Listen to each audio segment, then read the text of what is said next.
Dentro de las reestructuraciones de empresas y en la búsqueda de soluciones que disminuyan el pasivo de las mismas, tienen cabida ciertas operaciones mercantiles que pueden ser de gran ayuda en estas situaciones de insolvencia o dificultad. Una de ellas es el aumento de capital por compensación de créditos, que consiste en aumentar el capital de la sociedad mediante compensar los créditos que deba la empresa. Es decir, en vez de aportar dinero, los futuros socios o accionistas compensan las deudas que la sociedad ha contraído con ellos, a cambio de recibir acciones o participaciones sociales y entrar así en la sociedad. No se trata de la aportación de un crédito o la aportación de un activo, que entraría en otro tipo de aumentos de capital denominados aumentos por aportaciones no dinerarias, que también pueden ser muy interesantes, pero que no es de lo que estamos tratando aquí. En este caso, en el de la compensación de créditos, se asemeja mucho más a la entrada de efectivo que da lugar en los aumentos de capital por aportaciones dinerarias. La ampliación de capital por compensación de créditos se encuentra regulada en el artículo 301 de la Ley de Sociedades de Capital, y el mismo artículo nos establece cuáles son los requisitos y condiciones para llevar a cabo este tipo de aumentos de capital.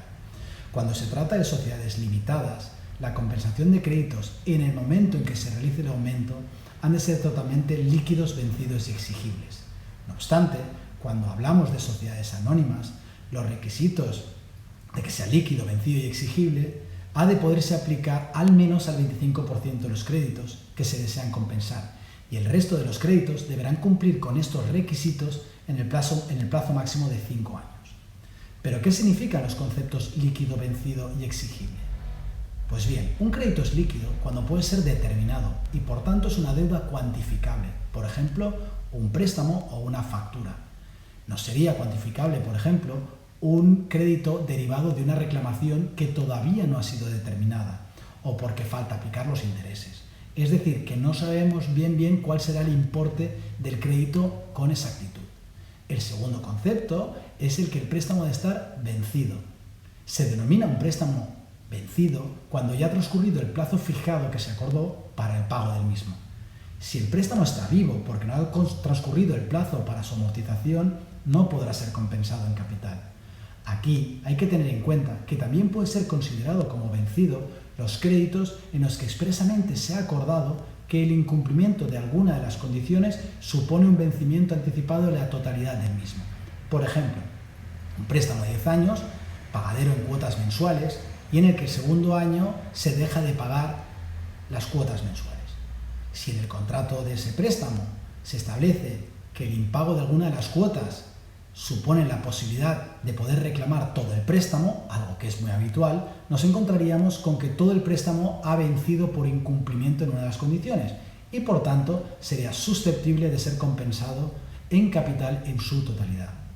Finalmente, un préstamo es exigible cuando no haya ningún impedimento legal que impida su reclamación, es decir, que no haya un motivo por el cual no se está pagando esa deuda. Entonces es exigible porque se han dado todas las condiciones para que se deba cobrar el préstamo y no se ha podido cobrar. Además, el artículo 301 establece como requisito que al tiempo de la convocatoria de la Junta se ponga a disposición de los socios un informe de los administradores de la sociedad sobre las características de los créditos, identidad de los aportantes, número de participaciones sociales o en su caso acciones que vayan a crearse, cuantía del aumento y para el caso de sociedades anónimas un certificado de los auditores de la sociedad verificando los datos aportados por los administradores. Si la sociedad anónima no tiene auditores, habrá que solicitar uno al registro mercantil para que realice este certificado. Lo importante a tener en cuenta para el caso de reestructuraciones es que la naturaleza del crédito puede ser cualquiera, siempre que concurran los requisitos establecidos por la ley. Es decir, el crédito puede deberse tanto al impago de, por ejemplo, un préstamo que se le ha dado a la sociedad, como derivado de una venta de bienes o activos que no han podido pagarse, o bien por las prestaciones de unos servicios que tampoco han podido ser abonados. En definitiva, cualquier acreedor de la sociedad, siempre que cumplan los requisitos. Asimismo, hay que tener en cuenta que en este tipo de aumentos por compensación de créditos es posible limitar o excluir el derecho de suscripción preferente de otros socios, siempre que sea por interés social y se cumplan los requisitos para limitar este derecho establecido en el artículo 308 de la Ley de Sociedades de Capital, así como además los quórums necesarios que establece dicha ley. ¿Qué significa esto? Que siempre que tengamos la mayoría necesaria en la sociedad, podremos realizar un aumento de capital para dar entrada a un acreedor y así compensar su deuda, sin que tenga derecho el resto de socios o accionistas a acudir a dicha ampliación.